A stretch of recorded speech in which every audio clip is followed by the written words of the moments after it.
with Mr. Review. We spring into action with breaking reviews.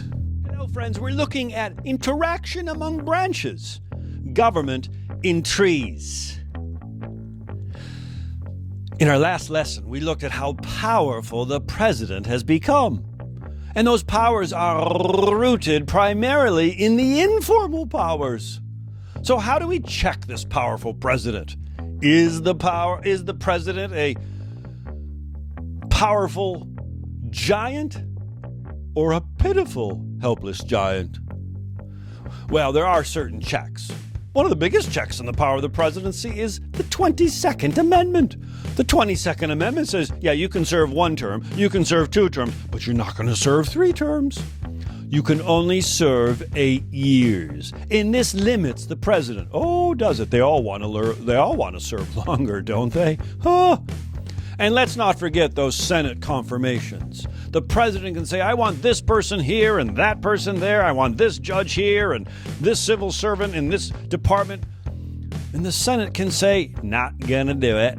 The Senate can say, we're not gonna confirm. The confirmation process has a definite check on the power of the president. And then just look at the conflicts with the president over agendas and the branding of issues and the priorities. Remember, the Speaker of the House and the Majority Leader, they may not even bring something up for a vote.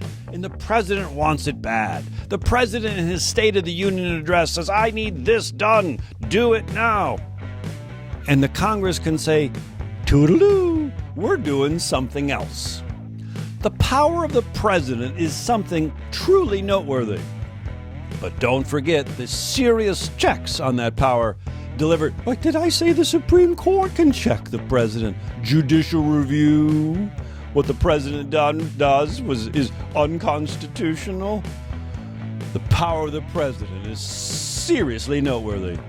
But don't forsake the noteworthy checks. Springing into action with breaking reviews.